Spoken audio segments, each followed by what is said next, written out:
આજે ઘણા બધા રાજકોટના ખૂબ જ સજ્જન આગેવાનો આજે આમ આદમી પાર્ટીમાં જોડાઈ રહ્યા છે. તમે જુઓ, પહેલા 30 વર્ષ ગુજરાતમાં કોંગ્રેસનું શાસન હતું. કોંગ્રેસથી લોકો ત્રાહિમામ પોકારી ગયા, કોંગ્રેસથી થાક્યા, પછી એમણે ભાજપને ચૂંટ્યું. ભાજપના આજે 30 વર્ષ થઈ ગયા. અત્યારે ભાજપને ખૂબ અહંકાર આવી ગયું છે. ભાજપના રાજમાં મોંઘવારી ચરમસીમાએ ગઈ.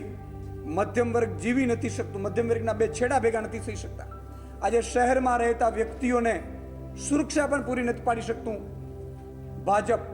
અને એટલી અહંકારી સરકાર થઈ ગઈ કે ભાજપમાં અદના જે કાર્યકર્તાઓ છે એ ક્યાંક ને ક્યાંક પોતાની આત્માને સાચો જવાબ નથી આપી શકતા. આજે ભાજપ અટલ બિહારી વાજપેયીની ભાજપ નથી રહી. અત્યારે ભાજપ એક લાભાર્થીઓની ગેંગ થઈ ચૂકી છે. ભાજપ અત્યારે લૂંટારાઓ, ભ્રષ્ટાચારીઓ, ગુંડાઓ એનો આખું જૂથ બની ગયું છે. અને એટલે જ સારા સજ્જન વ્યક્તિઓ જે ભાજપમાં છે એ ગુંગળાઈ રહ્યા છે, એમની આત્મા જાગી રહી છે. આજે ભાજપમાંથી ખૂબ મોટી વિકેટો પડી છે ભાજપના ગઢમાં. આજે ભાજપના સારા એવા આગેવાનો આજે આમ આદમી પાર્ટીમાં જોડાય છે. હું સૌનો ખૂબ જ સ્વાગત કરું છું. ભાઈ શ્રી નરેન્દ્રભાઈ રાઠોડ છે, ભાજપના આગેવાન છે, અને એમણે ખૂબ સારા લોકહિત માટે કામો કર્યા છે. નરેન્દ્રભાઈ રાઠોડ, આપે જોયું હશે, રાજકોટમાં ભાજપમાં હોવા છતાં જનતાનો અવાજ બન્યા. ભાજપને ક્યારેય પસંદ નથી. ભાજપને માત્ર ને માત્ર ચાપલુસી કરી શકે. તમને કોન્ટ્રાક્ટ જોતું તો એ લઈ લ્યો, તમે આવકનું સાધન બનાવી લ્યો, પ્રજાને લૂંટો, પણ મૌન બની રહ્યો, પ્રજા માટે અવાજ ન બનો. એનાથી નરેન્દ્રભાઈને ખૂબ દુઃખ લાગ્યું. નરેન્દ્રભાઈ મને મળ્યા હતા અને આજે એ વિધિવત આમ આદમી પાર્ટીમાં જોડાઈ રહ્યા છે. રમેશભાઈ પટેલ ભારતીય કિસાન સંઘના પડતી તાલુકાના પૂર્વ પ્રમુખ છે. તેઓ પણ જોયું કે ખેડૂતોનું ખૂબ શોષણ થઈ રહ્યું છે, ખેડૂતો ઉપર લાઠીચાર્જ થઈ રહ્યું છે, ખેડૂતોનું કોઈ સાંભળતું નથી. 30 વર્ષ પહેલા કોંગ્રેસે જે રીતે ખેડૂતો ઉપર ગોળીબાર કરી હતી, હત્યાઓ કરી, અને ખેડૂત આગેવાનો કોંગ્રેસ છોડી અને ભાજપમાં ગયા હતા, એ જ થિયરી ઉપર અત્યારે ભાજપ ચાલી રહ્યું છે. આજે ખેડૂતો ઉપર તમે જોશો, એપીએમસીમાં ભાજપના મળતિયાઓ બેસી ગયા છે, લૂંટ ચલાવે છે. એ રમેશભાઈથી જોવાયું નહીં, એમની આત્મા જાગી. અને આજે રમેશભાઈ પટેલ પણ આમ આદમી પાર્ટીમાં જોડાઈ રહ્યા છે. સાથે સાથે મૌલિકભાઈ દેવળિયા જે કોર્પોરેટર છે એ પણ આજે એમના આમ આદમી પાર્ટીમાં જોડાઈ રહ્યા છે. અસ્મિતાબેન દેવળિયા જે વોર્ડ નંબર 12 ભાજપના ચાલુ કોર્પોરેટર છે, એ અસ્મિતાબેન દલવાડિયા એમના પરિવાર સાથે આજે આમ આદમી પાર્ટીમાં જોડાઈ રહ્યા છે. ભાજપમાં તમે જુઓ, એક સમય હતો કે ભાજપના ચૂંચા ન કરી શકે, પરંતુ હવે લોકોએ નક્કી કર્યું છે કે ભાજપથી ડરવાની જરૂર નથી. પ્રજાની તો માફ નહીં કરે, ક્યાં સુધી ડરીશું? અને એટલા માટે આજે દિગ્ગજ નેતાઓ આજે આમ આદમી પાર્ટીમાં જોડાઈ રહ્યા છે. વિપુલભાઈ પટેલ ભાજપ આગેવાન છે, એ પણ જોડાઈ રહ્યા છે. કિરણભાઈ ગોહેલ વિધાનસભા ના આગેવાન 71માં કોંગ્રેસમાંથી છે, એ પણ આજે આમ આદમી પાર્ટીમાં જોડાઈ રહ્યા છે.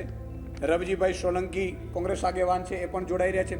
તમે જો કોંગ્રેસ આગેવાનો કેમ આમ આદમી પાર્ટીમાં જોડાઈ રહ્યા છે? જે રીતે કોંગ્રેસે ભાજપના કહેવાથી વિસાવદરમાં ઉમેદવાર ઊભો રાખ્યો, એટલે અદના જે કોંગ્રેસના કાર્યકર્તાઓ હતા એમને ખબર પડી ગઈ કે આ તો ભાજપના ઈશારે કોંગ્રેસ ચાલે છે. એટલે ઘણા નીચેના લોકો કોંગ્રેસથી વિખૂટા થયા. કોંગ્રેસની જે નેતાઓની જે મિલીભગત છે કે આ તો ધંધાર્થી નેતાઓ છે અને ધંધો બચાવવા ભાજપના ઈશારે આ લોકો ઉમેદવારો ઊભા રાખે છે. સાથે સાથે આપણે હમણાં જોયું હશે, આપણે હળદરમાં જે થયું એમાં કોંગ્રેસે ભાજપના કહેવાથી ત્યાં સભા કરી અને ભાજપ ઉપર હુમલા ન કર્યા. એણે કોને ઉપર હુમલા કર્યા? ખેડૂતો ઉપર હુમલા કર્યા, આમ આદમી પાર્ટી ઉપર હુમલા કર્યા. એમણે એવું કીધું કે આમ આદમી પાર્ટી ખેડૂતો નાટક છે કે જે જેલમાં જવાના નાટક કરે છે. તમારા એક કોઈને મોકલો એમ પ્રદેશ અધ્યક્ષને જેલમાં, ખબર પડે તમને. અને એટલે આ કોંગ્રેસના આગેવાનોને લાગી આવ્યું, એમને દુઃખ થયું, એમણે નક્કી કર્યું કે આ જ ભાજપની બી ટીમ તરીકે 30 વર્ષથી કામ કરે છે. ધંધાર્થીઓ છે, મોટી મોટી કંપનીઓમાં ધંધાર્થીઓ છે, મોટા મોટા કોન્ટ્રાક્ટરો છે, ભાજપ કોંગ્રેસના મળતિયાઓ ભેગા કરીને કરે છે. અને એમણે અમારા ઉપર, આમ આદમી પાર્ટી ઉપર વિશ્વાસ આવ્યો, અમારા જેવા યુવા નેતા ઉપર વિશ્વાસ આવ્યો કે આ લોકો મરી જશે પરંતુ ક્યારેય ભાજપના દલાલ નહીં બને, ભાજપના ધંધાર્થીના લાભ નહીં બને. એટલે કોંગ્રેસના આગેવાનો પણ જોડાઈ રહ્યા છે. લવજીભાઈ મેઘાણી ભાજપના આગેવાન છે, એ પણ જોડાઈ રહ્યા છે. કેતનભાઈ રાઠોડ ભાજપ આગેવાન છે, એ પણ આજે જોડાઈ રહ્યા છે. નરેશભાઈ જાદવ ભાજપ આગેવાન છે, એ પણ આજે આમ આદમી પાર્ટીમાં જોડાઈ રહ્યા છે. નિરાલીબેન પટેલ પણ ભાજપ આગેવાન છે, વોર્ડ નંબર 12માં, એ પણ આજે આમ આદમી પાર્ટીમાં જોડાઈ રહ્યા છે. દિનેશભાઈ પટેલ ભાજપ વોર્ડ નંબર 11ના આગેવાન છે. ખોડાભાઈ સોલંકી કોટડા સાંગાણી તાલુકા ભાજપના તાલુકા પંચાયતના સભ્ય છે પૂર્વ, એ પણ આજે આમ આદમી પાર્ટીમાં જોડાઈ રહ્યા છે. ભીખાભાઈ મેઘાણી પૂર્વ સરપંચ છે મોટા મુવાના, એ પણ આજે આમ આદમી પાર્ટીમાં જોડાય છે. ભીખાભાઈ ક્યારેય કેશુબાપા વખતે રાજનીતિમાં આવ્યા હતા, પછી ભીખાભાઈ ક્યારેય રાજનીતિ કરી નથી, પણ એમણે એવું લાગ્યું કે હવે ભાજપને કાઢવા માટે આવવું પડશે, એટલે એ પણ આજે આમ આદમી પાર્ટીમાં જોડાઈ રહ્યા છે. દામજીભાઈ મેઘાણી કોંગ્રેસના આગેવાન છે, એ પણ આજે આમ આદમી પાર્ટીમાં જોડાઈ રહ્યા છે. સંજયભાઈ વાઘેલા ભાજપ આગેવાન છે, એ પણ આજે આમ આદમી પાર્ટીમાં જોડાઈ રહ્યા છે. શૈલેષભાઈ ગોયલ પણ ભાજપ આગેવાન છે, આમ આદમી પાર્ટીમાં જોડાઈ રહ્યા છે. આ બધા આગેવાનો એવા છે જેમની પાછળ હજારો કાર્યકર્તાઓ છે. આજે પ્રેસ કોન્ફરન્સ રાખવાનો એટલા માટે ઉદ્દેશ્ય છે કે આ તો બધા લીડરો છે, આમની પાછળ હજારો ભાજપ અને કોંગ્રેસના કાર્યકર્તાઓ છે, એ આજે આમ આદમી પાર્ટીમાં જોડા રહ્યા છે. અને આગામી સમયમાં ભાજપમાં એક હમણાં જ ગોપાલભાઈની આપે જોયું છે સભા થઈ હશે, એવી જ સભા આગામી સમયમાં આમ આદમી પાર્ટીની પણ ફરીથી કરવામાં આવશે. આ જ આગેવાનો ગોઠવશે, કારણ કે આમની પાછળ હજારો આગેવાનો કાર્યકર્તાઓ એ આજે આમ આદમી પાર્ટીમાં વિધિવિધ રીતે જોડાયા છે. હું એમને સૌને આવકારું છું અને એક જ લક્ષ્ય છે, હું સૌને રાજકોટ વાસીઓને પણ કહું છું કે ઉદ્યોગપતિની પાર્ટીને મત આપવો હોય, તમને એમ લાગતું ભાજપના નેતાઓના દીકરાનો વિકાસ થાય એને મત આપવો હોય તો તમે ભાજપને આપજો.